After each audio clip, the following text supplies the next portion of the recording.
बिस्मिल्लाहिर्रहमानिर्रहीम अस्सलामु अलैकुम वरहमतुल्लाहि वबरकातुहू वेलकम छु तुम बी एक लट सानी यूट्यूब चैनल पे यत जन नाव देसी जायका विद इंशा वीडियो स्टार्ट करने ब्रोट अगर तुम सान चैनल पे नई छो सन यूट्यूब चैनल करो सब्सक्राइब वीडियो करो लाइक तो शेयर बी दीजो पन फीडबैक आज बनाओ दाल तो ठूल यमिच रेसिपी बह तुम शेयर कर तो करो अजिच रेसिपी स्टार्ट रेसिपी बनाने खतर दाल निम्स गंट ब्रोट वजन थम्स बी निमुत तेज पत्ता सब्ज ٲl बड़ ٲl दालचीन रोंग बी निमुत रुहन बी निमित मरचांगन बी निमित टमाटर गंड वन निमो प्रेशर अत मज त्रो 1 लीटर आब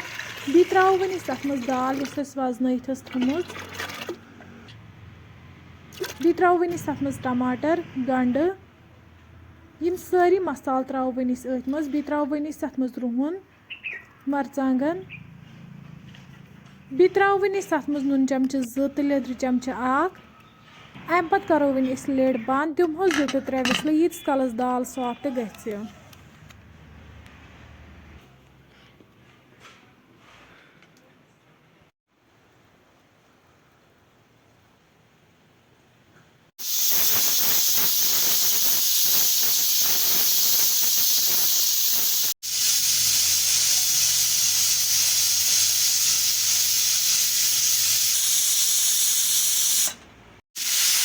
वालो वन दान पे बोन वन खुलाओ लिड वन करो चक दाल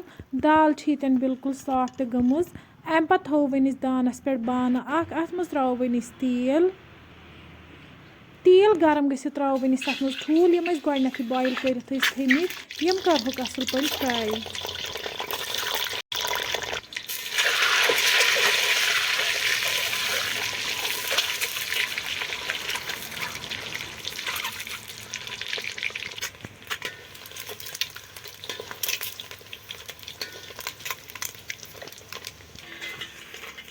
ठूल फ्राई गमित अम पे कड़ोक वन अकिस बानस मज नबर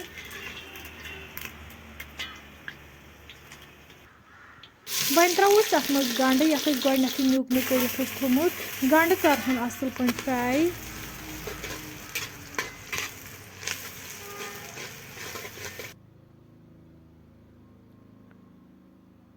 तुम हेकि वुचित गंड फ्राई गोमुत अम पे त्रो वन अत मज दाल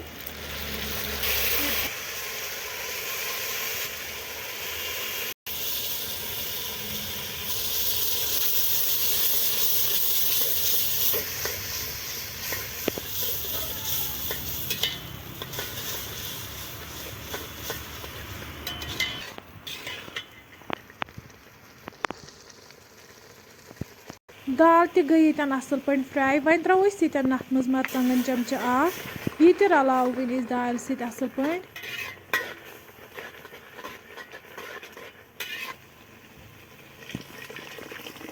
अम पे त्रो वन अत मज रस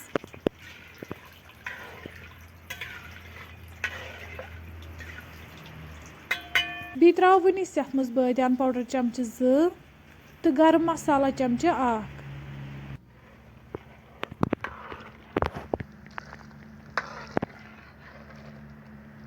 लास्टस पे त्रो वन अत मज ठूल यम फ्राई कर थमित वन थो अत पे ठांड तीस कालस अमिच ग्रेवी कम गि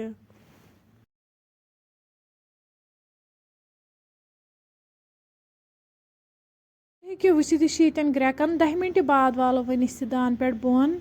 सन रेसिपी बिल्कुल तैयार अम पत करो वन गर्मा गर्म सर्व बतस फ्रेंड्स अगर तुम सोन अजुक वीडियो पसंद आसो आमुत सन यूट्यूब चैनल करो सब्सक्राइब वीडियो करो लाइक तो शेयर बी दीजो पन फीडबैक अल्लाह हाफिज।